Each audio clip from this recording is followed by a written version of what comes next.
Hello Mila, hello Jack. Hello everybody else who's watching. Welcome to Storytime with Grandad.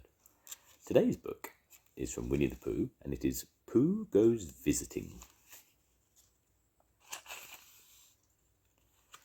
Edward Bear, known to his friends as Winnie the Pooh, or Pooh for short, was walking through the forest one day, humming proudly to himself.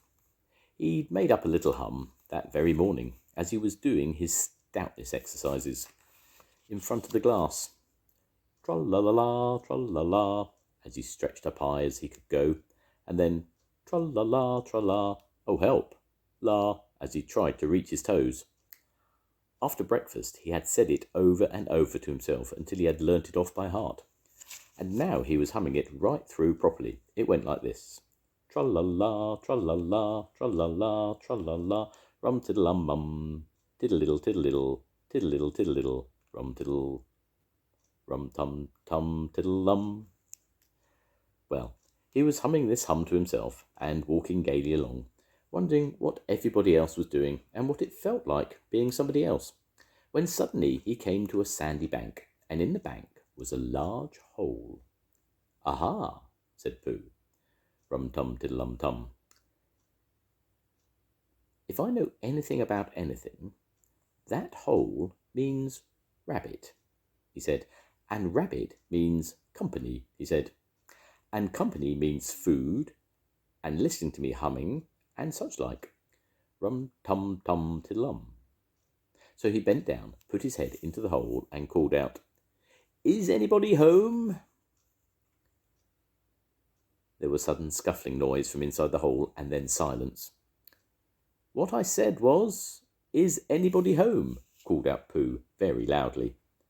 "No," said a voice, and then added, "You needn't shout so loud. I heard you quite well the first time." "Bother," said Pooh. "Isn't there anybody here at all?" "Nobody." Winnie the Pooh took his head out of the hole and thought for a little.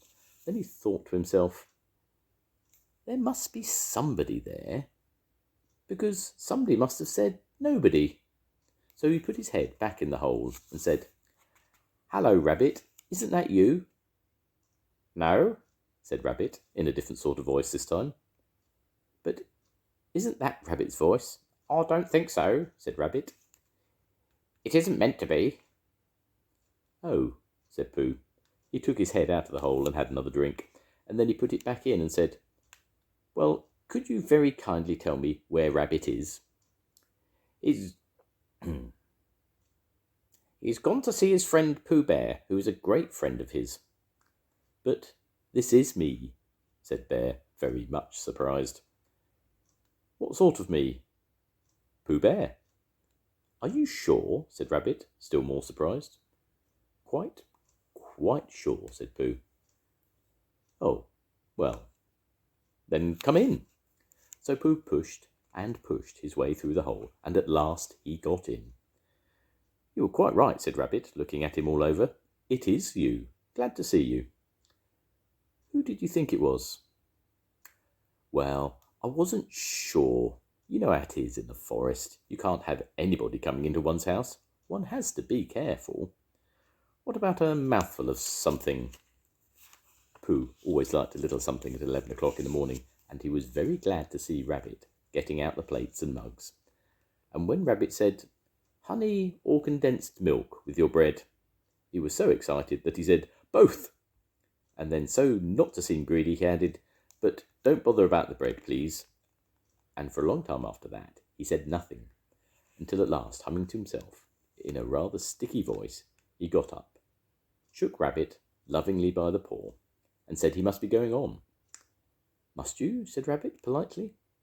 "Well," said Pooh, "I could stay a little longer if you—" and he tried very hard to look in the direction of the larder.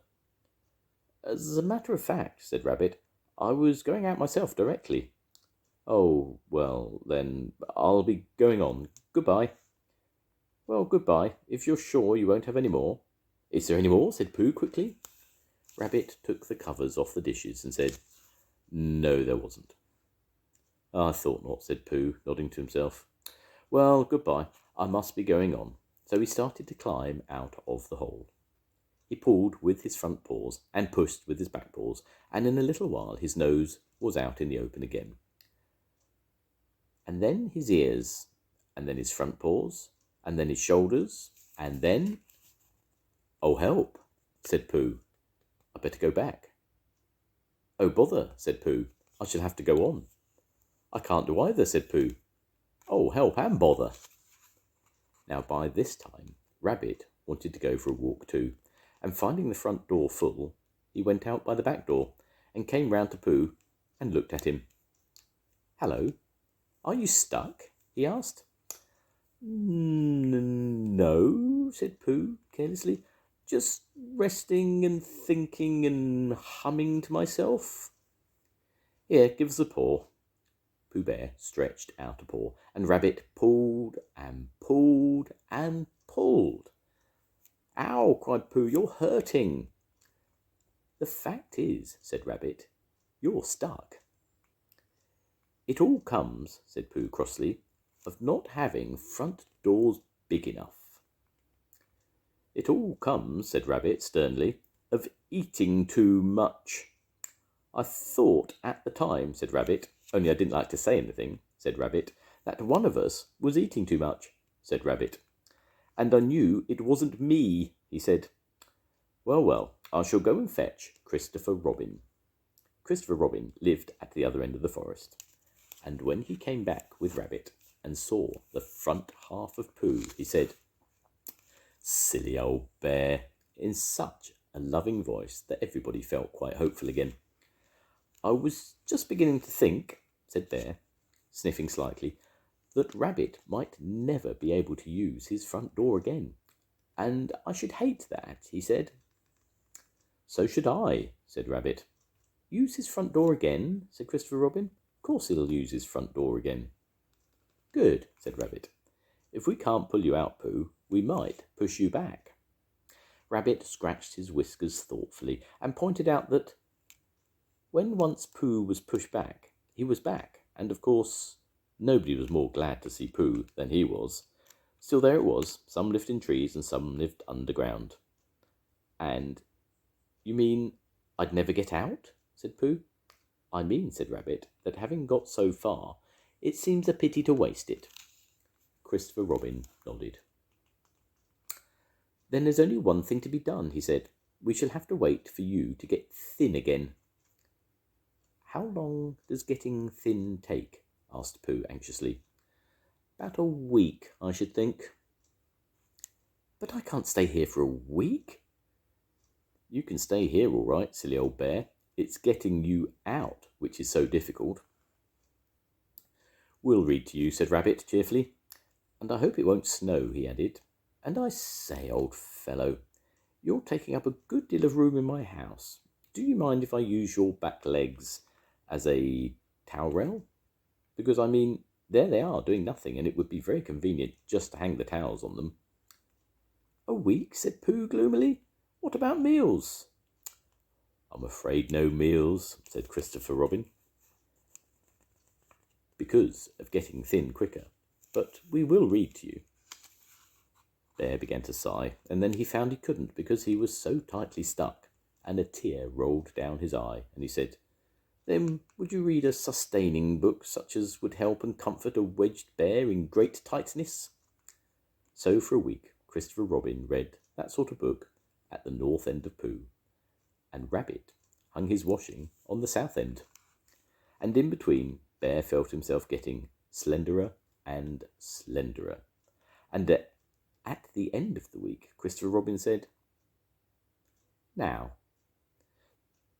So he took hold of Pooh's front paws, and Rabbit took hold of Christopher Robin, and all Rabbit's friends and relations took hold of Rabbit, and they all pulled together. And for a long time, Pooh only said, "Ow!" and "Ooh!" And then all of a sudden, he said, "Pop!" just as if a cork were coming out of a bottle. And Christopher Robin and Rabbit and all Rabbit's friends and relations went head over heels backwards, and on the top of them came Winnie the Pooh, free.